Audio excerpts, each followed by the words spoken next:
Now it's on. All right, class. We had some difficulties, so I think we're good to go.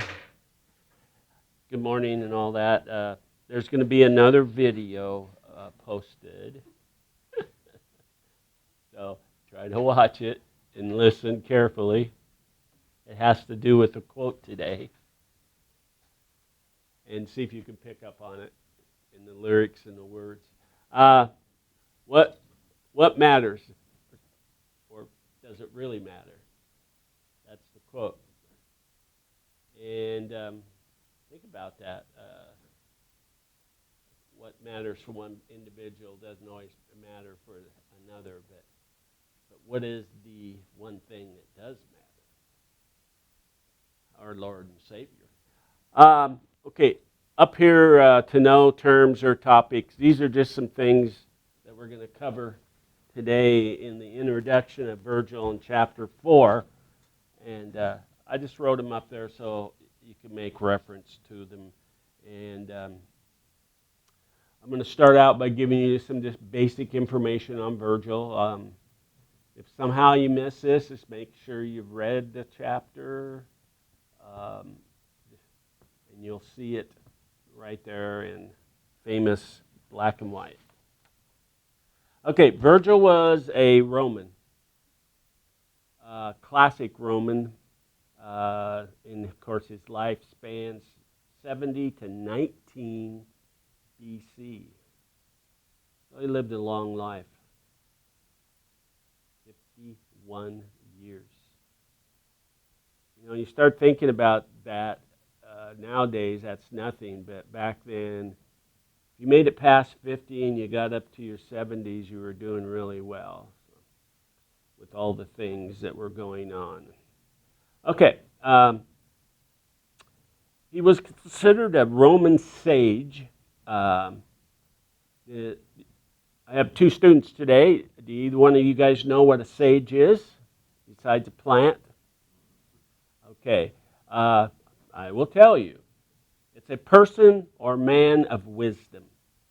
And wisdom or knowledge of history, particularly in his era, E-R-A, you know, that kind of era of time, and, you know, very knowledgeable, knows a lot, and people often would come to him, or to that person. In this case, it was Virgil. Okay, he was also a pagan. That one you should know. Pagan basically is a non-Christian.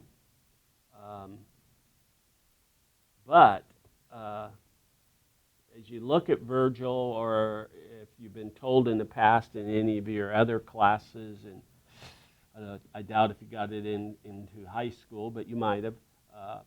But Virgil's beliefs, when you study him or read about him, you'll see that he definitely had Christian values. And I'm not sure if I could say this for him, since he's not here to defend himself.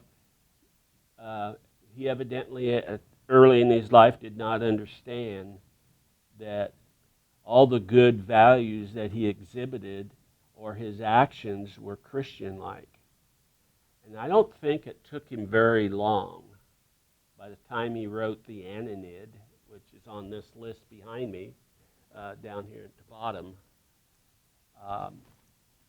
And we're going to talk about that just briefly, and then on your next visit with a sub on Wednesday, talk about it in more depth. Okay, of course he was an apologist. Apologist, again, is a person that's not afraid to stand up or speak out about certain items. And in this case, it was against the Roman Empire, and Augustus was in charge at the time. Disgusting Augusta. And, you know, sometimes he had to be very careful what he did or what he said. Through his writings and his public speaking, he created an artistic view of the world. Not a fake image of the world, but something, the artistic value of something, he was able to describe it to make it mean more, sound better, but brought interest to things. And this excited people of the time. They liked that kind of thing. A couple more things.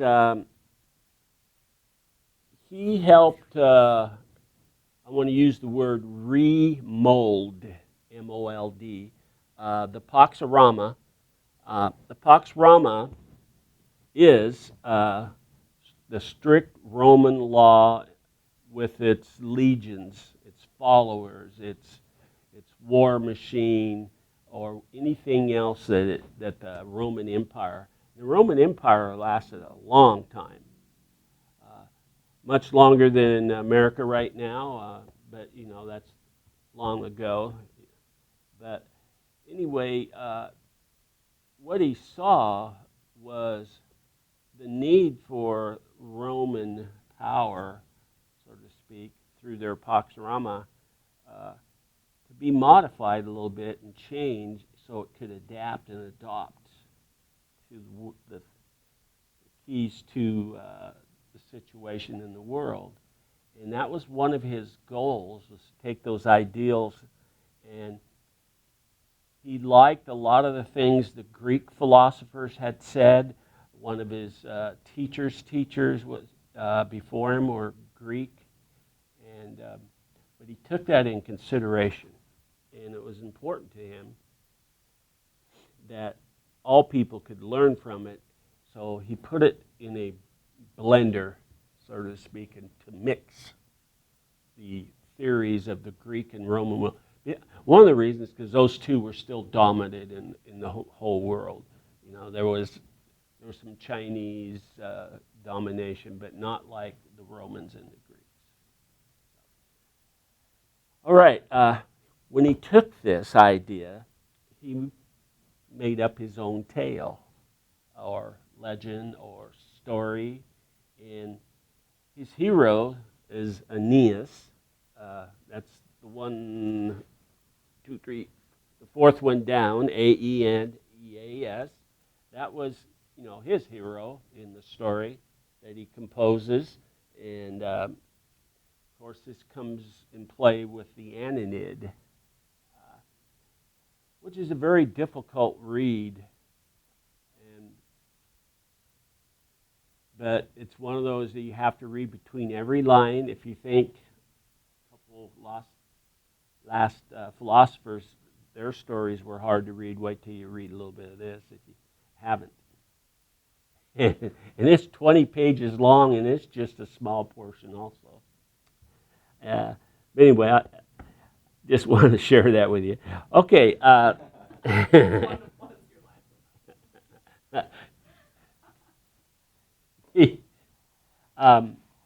Now, without knowing that at the start, he helped shape Christians in Christianity. Christians, actually, after a period of time, liked his work so much, and when he spoke, they kind of said, whoa, this guy, he has some pretty good ideas, and he has a lot of things in his writings and his belief that are of Christian value and reinforces what we're doing. Think of the years again, just before the coming of Jesus, 70 to 19 BC, a little about the history of the world, a lot of chaos, a lot of people dominating areas, our forefathers in Israel and all that area were constantly battling the Romans, and they needed something to grasp hold of. And Christians afterwards, towards the end of his life and after he passed on, they got thinking and started writing that they thought he might have been a prophet. And I really don't believe Virgil realized what was being said about him. But I do know through other studies, my years back in college, that a lot of reference was made to him as being turning to the Christian. Now, in some of the texts that I had to read, it never did say that he took that one big step and announced that, God, was his whole purpose. But his behavior and action sure revealed that, or at least I. Okay, I'm going to read something from the text that I think is important that you reread when you have to, and you guys here in class can follow along.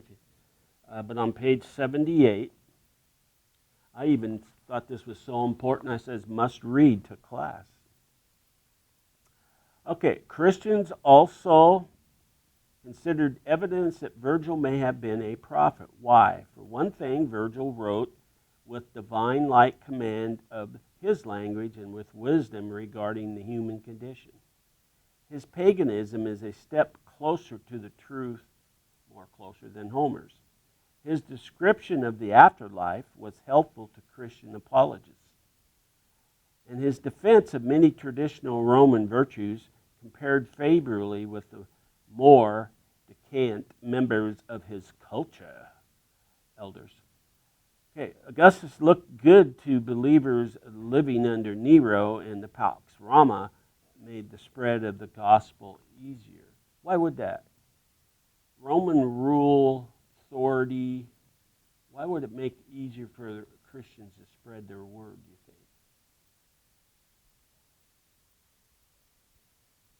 Okay, it was said that it's like one country, one culture, one group of people trying to get somewhere. And anytime you have that going on, it's easier to get your message out. You could relate a little bit to that, what's going on in the world, depending on which side of the fence you're on in the political scene, the upcoming elections. But, as long as you consider both sides, in my opinion. Okay, now, the next statement, and then we're going to read it. For another, Virgil seemed to anticipate the coming of Jesus. That's pretty remarkable for a guy that was a pagan. Here's that excerpt. Sicilian muses, let us take a loftier tone. Orchids and humble tasmacs didn't give delight to all.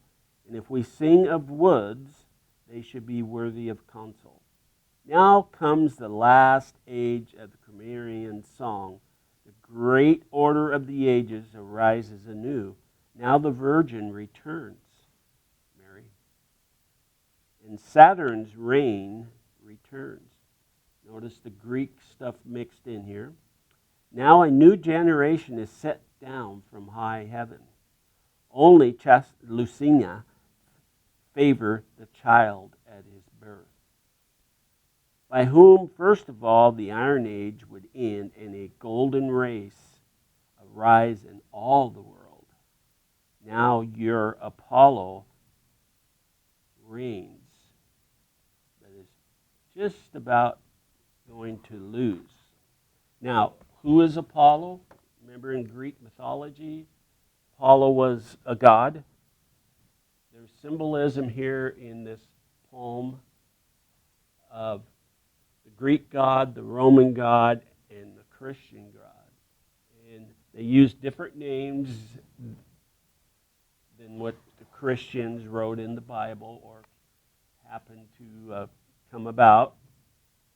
But this poem of his, or little tale of his, kind of gives you a hint that those worldly things that we were used to will no longer be, because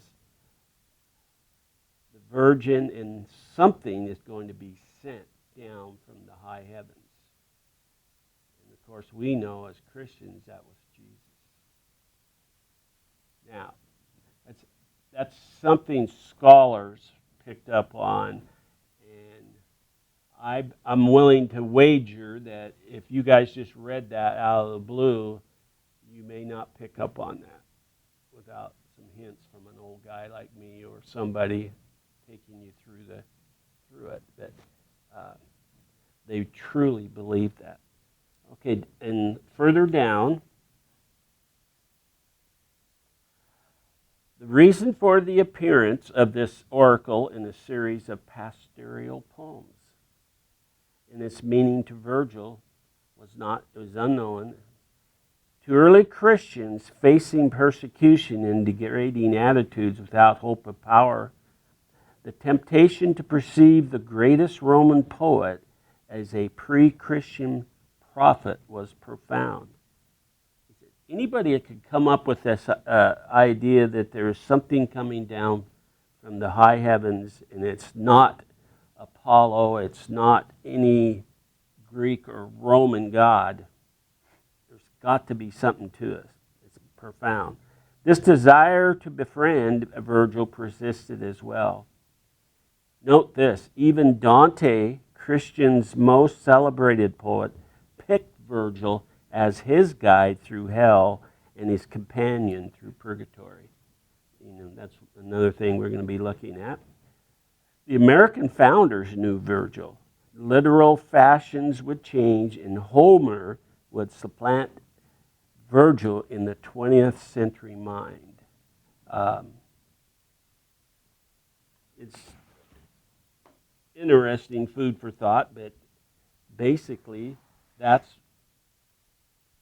what he did, and he was probably pretty lucky that he didn't get killed or imprisoned or have to exile.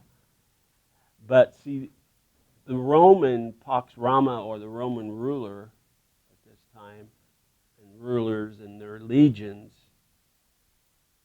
knew he was a true Roman, they thought, but they didn't, go and listen to him. They didn't really pick up on this until it was too late. It got established, and the Christian view was already established. So anyway, with that in mind, when you read some, I dare most all of you to try to read the Aeneid. Okay, and this is book 1. As you found out with other people, there's several books, but it is difficult to read. You've got to stop and think about it. You can't just read it like an assignment. So keep that in mind. And I'm just going to read the first, and then we're going to leave it at that for today. But when you guys meet on Wednesday, I'll be recovering from my surgery. I will have some stuff and some questions for you or some other information. Okay, here we go. See if you can tell what he's talking about. And there's some just key words in it that always help when you read something like this.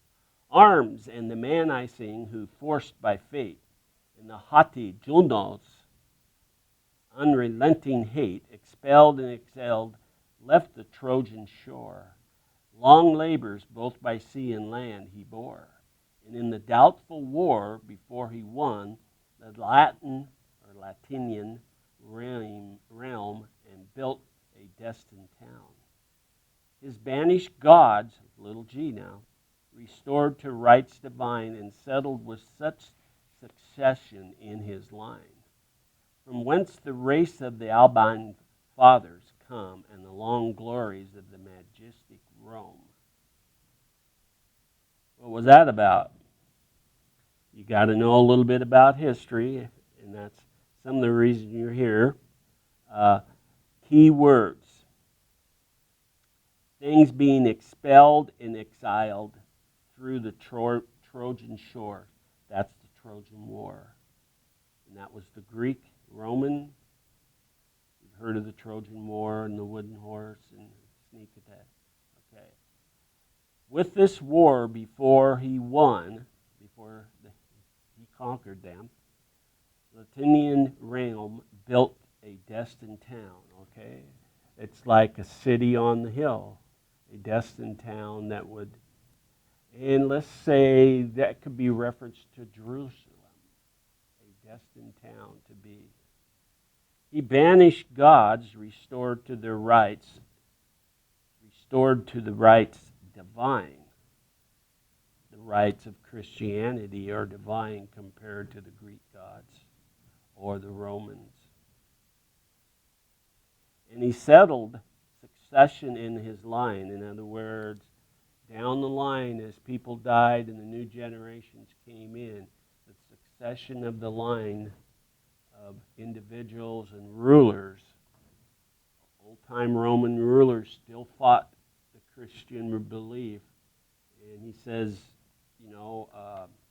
that's all going to change.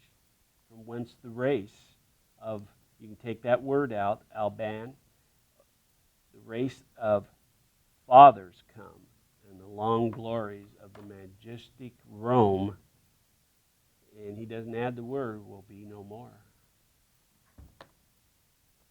So that's how you read something like that.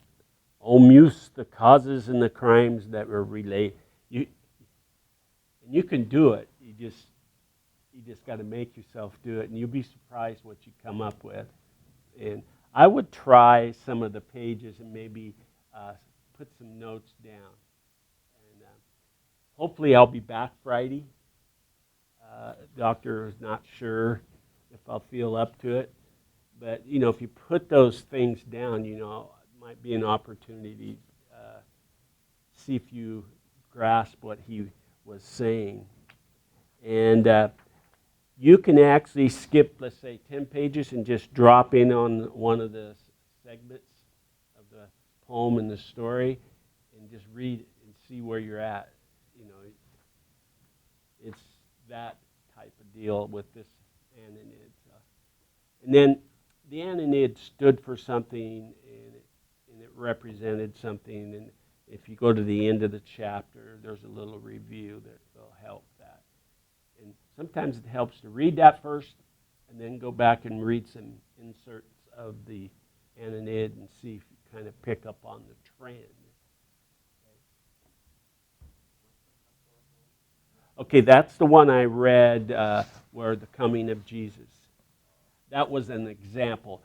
People wrote a lot of pastoral poems, but this one was a particular one they picked up from Virgil, the one on page 78 in the middle of the page. That was considered, anytime you made reference to God in that way. Okay, we're done for the video presentation of Mr. French. So would you mind turning off the camera, please?